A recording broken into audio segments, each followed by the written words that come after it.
Well, let's take you back to the Lithuanian capital, Vilnius, where the NATO Secretary General Jens Stoltenberg is speaking after a leaders' summit. Let's listen in. And South Korea, as well as the European Union.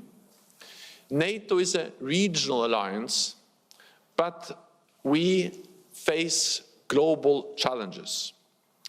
What happens in Europe matters to the Indo-Pacific. And what happens in the Indo-Pacific matters to North America and Europe. Beijing's global assertiveness and Moscow's war against Ukraine require even closer coordination between NATO, the EU, and our Indo-Pacific partners. We condemn North Korea's nuclear and missile programs, including its latest missile launch. This violates multiple UN Security Council resolutions and pose a threat to regional and global security. NATO is reinforcing our ties with Australia, Japan, New Zealand and South Korea with tailored partnership programs, including joint work on issues like maritime security, new technologies, cyber, climate change and resilience.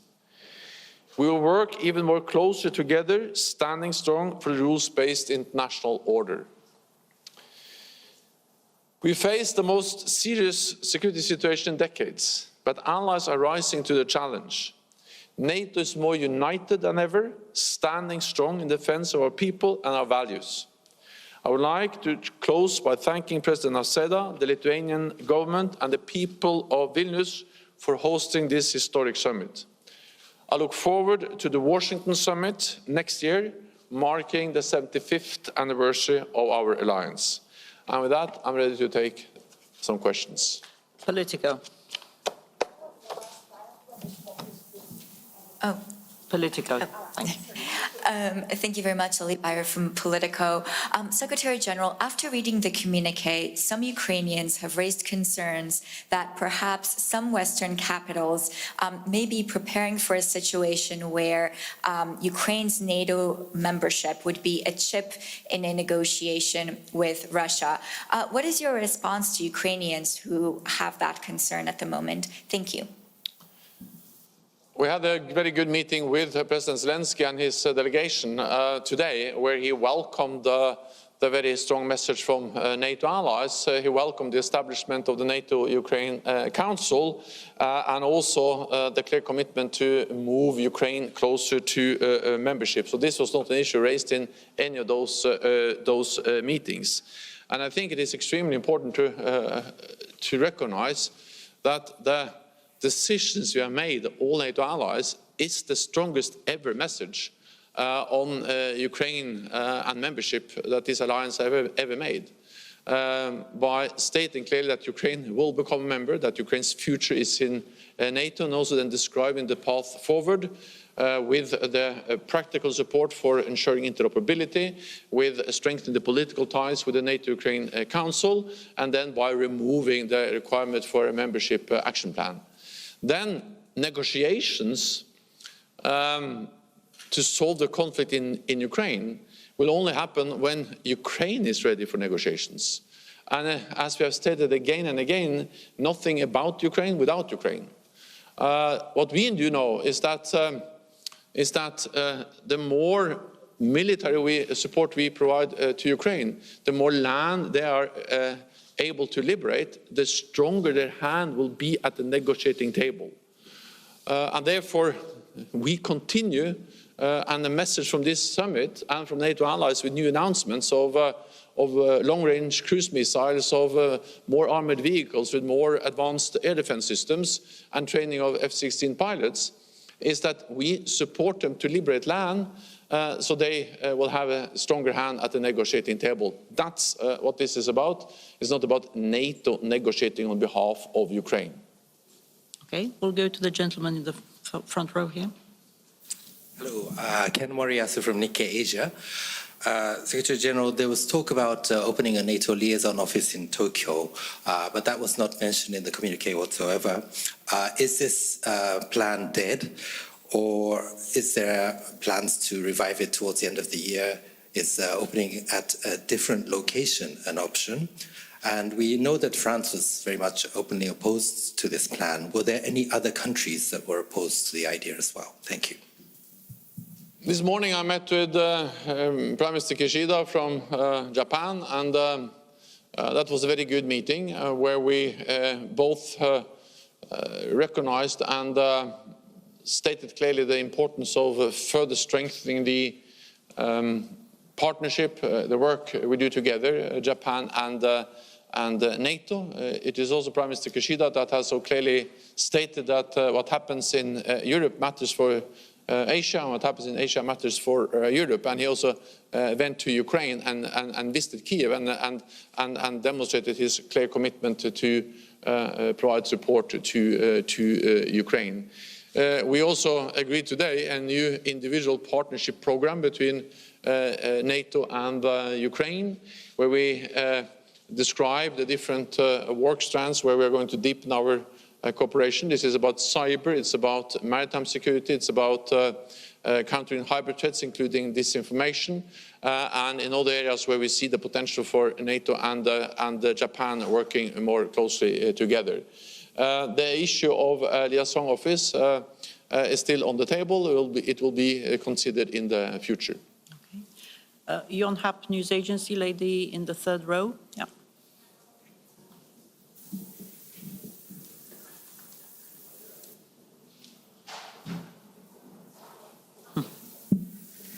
Yes. How will NATO engage more in Indo-Pacific security regarding China and North Korea? And how will the partnership with Indo-Pacific partners develop in the future? Are you planning to invite them next year too? A very strong and clear message from this meeting, and especially the meeting we had with our partners this morning, the Indo-Pacific partners, Australia, Japan, South Korea and New Zealand, is that security is not regional, security is global, and therefore we really have to stand together. China's heavy investments in new military capabilities demonstrates that. We expect that China by 2035 will have 1,500 nuclear warheads on missiles that can reach North America and the whole of Europe, NATO territory. We see how China is coming closer to us. This is not about NATO becoming a global military alliance, but this is about recognizing that this region faces global challenges, and the rise of China is a part of that, and that China is coming close to us in Africa, in the Arctic, but also trying to control critical infrastructure, and of course we see them also in cyberspace.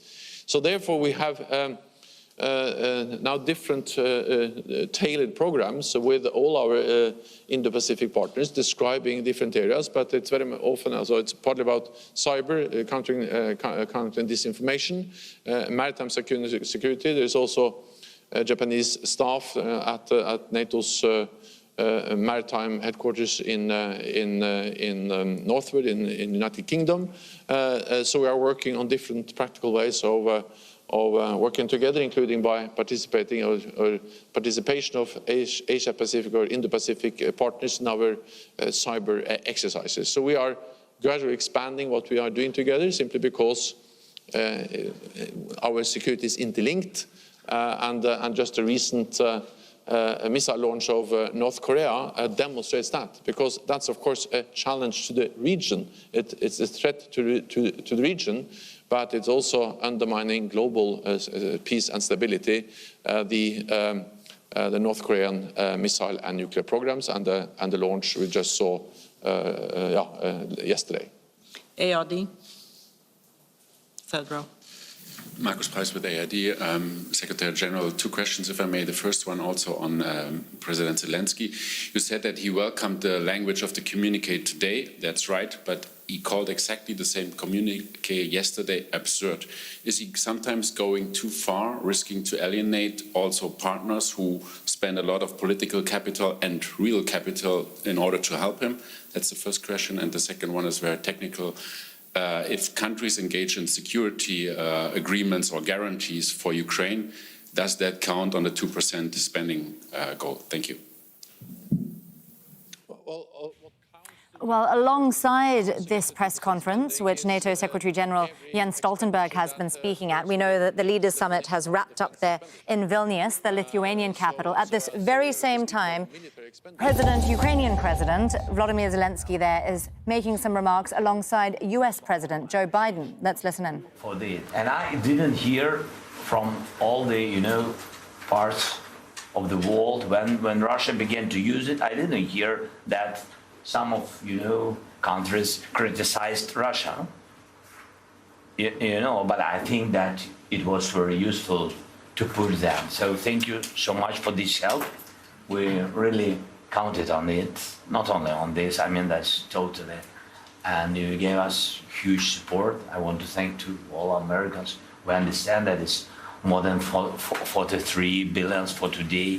It's big support, and I understand that it's all your money, but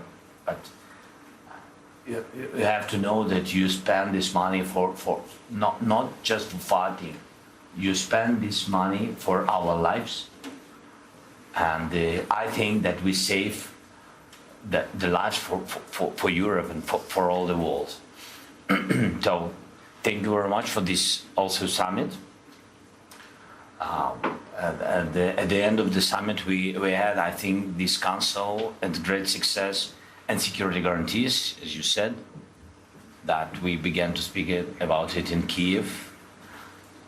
So now we see that you had great idea, that's G7, and now I know that last message that also there are countries which joined to G7 decisions, and I think it will help very much because it's really fact that it's very concrete things. So, thank you. Well, thank you, and thank you for acknowledging the American people. I think it's correct that we are a large country, but I think we've given more than every other nation combined in terms of assistance and cost. And the American people are supportive.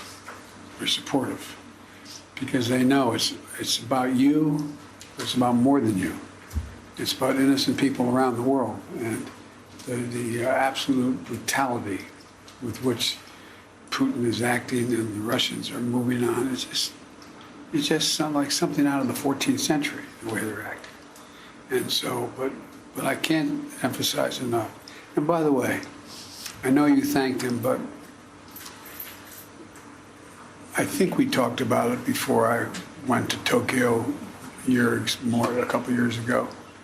The idea that Kishida is increasing their defense budget, having to lower their domestic budget to aid directly and get directly involved in what's happening in Ukraine is remarkable.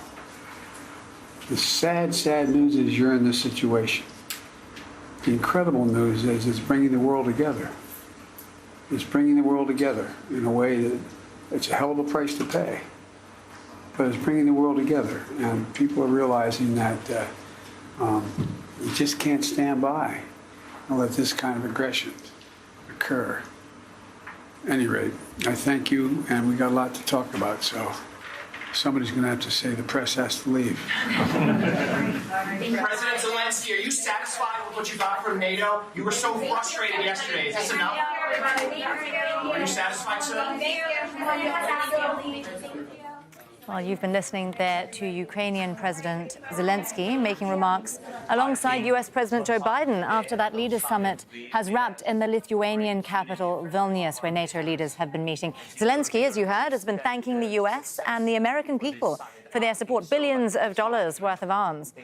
President Biden, for his part, has been reiterating that Washington views this as a fight on behalf of the free world. Well, let's speak to our correspondent, Jonah Hull, who's following developments for us in Vilnius. Jonah, President Biden has said that what's happened at the NATO summit is a really strong statement of support. Is that the sense there more broadly?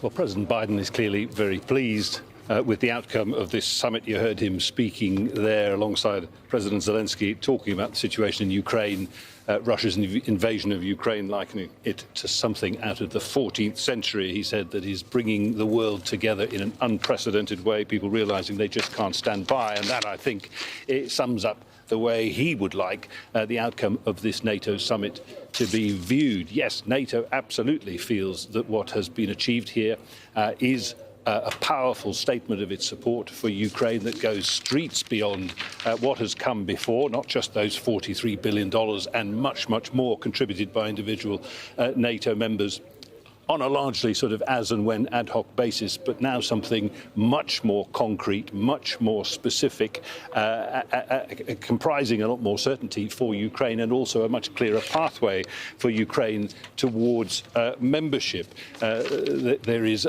the promise that it will become a member, but that is now moved on with the dropping of the membership action plan that can take years to complete. Therefore, relatively few strings attached. There is a much more institutionalized presence for Ukraine here at NATO with the new NATO-Ukraine Council, and there is this promise by G7 countries to create a kind of legalized framework towards long-term security guarantees as NATO moves towards membership, and that they will be very pleased with. Is it everything Volodymyr Zelenskyy hoped to get out of this summit? Arguably not. He wanted an invitation now. He wanted a timeline, a firm timeline, creating certainty as to when Ukraine would become a member. On Tuesday, he said the absence of that would be absurd. He earned a pretty rare rebuke in one of the press conferences here by the UK Defence Minister Ben Wallace, who said, look, a little gratitude wouldn't go out of order. He's used much more delicate diplomatic language today, talking about an outcome that is meaningful, that is practical, and that is important. Jonah Hull there. Across all of that for us at the NATO Leaders Summit in Vilnius in Lithuania. Thank you, Jonah. Well, as Jonah was just saying, G7 nations are expected to announce a plan that could give Ukraine long-term security assurances. Russia says it's potentially very dangerous for the West to provide Ukraine security guarantees. We consider this a mistake and potentially very dangerous because providing any security guarantees to Ukraine effectively ignores the international principle of indivisible security. That said, providing security guarantees to Ukraine encroaches the Russian Federation's security. This is impossible. This is fraught with very short, medium and long-term negative consequences. Well, we'll be getting the Ukrainian reaction from Rob McBride there in the Ukrainian capital, Kyiv, in just a moment. But first, let's speak to Yulia Shapovalova. She's in Moscow. Yulia, Moscow has unsurprisingly sounded very wary when it comes to NATO expansion and these G7 security guarantees. How might it respond in practice? Well, actually, Russia's very glad that NATO hasn't given any specific dates for Ukraine's entry into the alliance, seeing its chances for the membership as dim.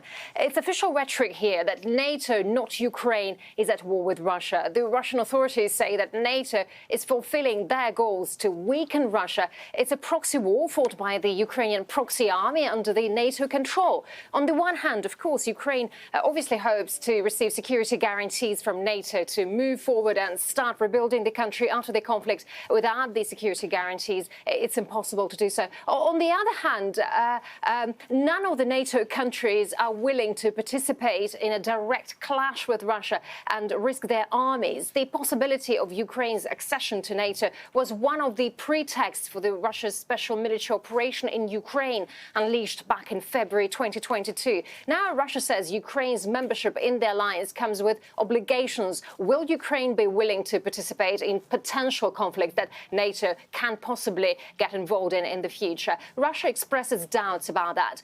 Ukraine's membership seems quite unrealistic now because it will mean Ukraine's entry into the Western world, which means that Ukraine will be able to determine some of NATO's agenda, something not so many NATO countries are ready for right now. Therefore, Russia is not very much concerned about Ukraine's membership this time around. But according to Russia, there will be a bigger problem if Ukraine stops knocking on NATO's closed doors all the time and begin creating new promising military alliances between Ukraine and a number of certain countries which will be interested in military cooperation or maybe signing direct bilateral treaties on collective defense. Let me ask you a slightly separate question there, Yulia, because a general who was at one point leading operations for Russia in Ukraine, Sergei Surovikin, he hasn't been seen, I understand, in some time. He's always had a close relationship with the Wagner chief, Yevgeny Prigozhin. Do we know where he is or how he is? Yeah, that's right. Well, what we hear is that according to chairman of the lower house of parliament, the State Duma, Andrei Katapolov, General Surovikin is now having some rest and is not available at the moment. Some Telegram channels also say he can be in the North Caucasus, but we can't independently verify those reports.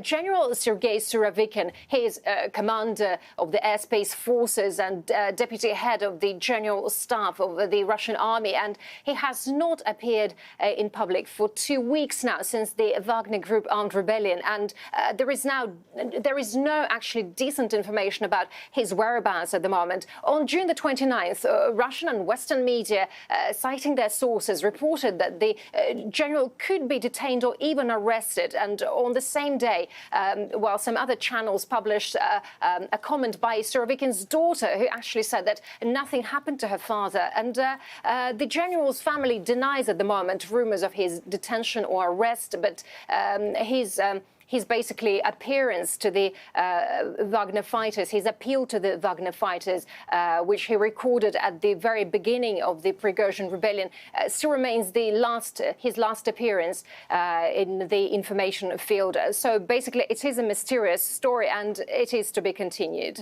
Very mysterious indeed. Yulia Shapovalova there, speaking to us from Moscow. Thank you, Yulia. Well, let's now go to the Ukrainian capital and speak to our correspondent there, Rob McBride. Rob, just returning to what we've been hearing from Vilnius, Ukraine's had security guarantees before. They've still been invaded. Are people there going to feel safer after what we're hearing today? Yeah, I think Ukraine and Volodymyr Zelenskyy are putting as much of a positive spin as possible on this whole summit. As Dmytro Kuleba, the Ukrainian foreign minister, has said, there is no substitute for Ukraine other than full NATO membership. That is their ultimate goal. But I think they will concentrate on the positive things that have come out of this summit, the establishment of this NATO-Ukraine Council, which does appear to be on the road towards full membership at some point in the future. Also, the G7 security guarantees. That's important to Ukraine. As Volodymyr Zelenskyy has said in various interviews that he's done also on social media, the speeding up, the fast tracking of Ukraine's membership process when it does happen, that is to be welcomed. And he's also welcoming generally all of the words of support, the security assurances that have come out of this gathering. All that's to be welcomed, as well as, in practical terms, all of the different tranches of new material, of different weapon systems and so on, both big and small. We've seen bigger commitments from France and from Germany, and then even small commitments, such as 1,000 reconnaissance drones from Norway. All of this is to be welcomed here by the armed forces as we approach the 1.5-year mark in this conflict. Also, the speed at which some of these things are now being delivered, that's been an ongoing grievance here, that it's taken an awful lot to try to get help from bigger, more sophisticated weapon systems from NATO countries because of the fears of escalating the conflict, of antagonizing Russia, etc. So it's taken time to get tanks, to get missiles and longer-range missiles. But now it does seem as though the delivery of some of these more sophisticated systems, such as F-16 fighters, which has been talked about for months, is at least being sped up. That it was only last month that we got the confirmation of F-16 fighter training for pilots, and we now hear that that training will begin as early as next month. So that at least is providing some encouragement and maybe leading to some anger from the Russians as we see more drone strikes overnight, 15 drones being launched towards Ukraine, with most of those being shot down and some reports of minor damage from the couple that did get through. Rob McBride there with the view for us from the Ukrainian capital, Kyiv. Thank you, Rob.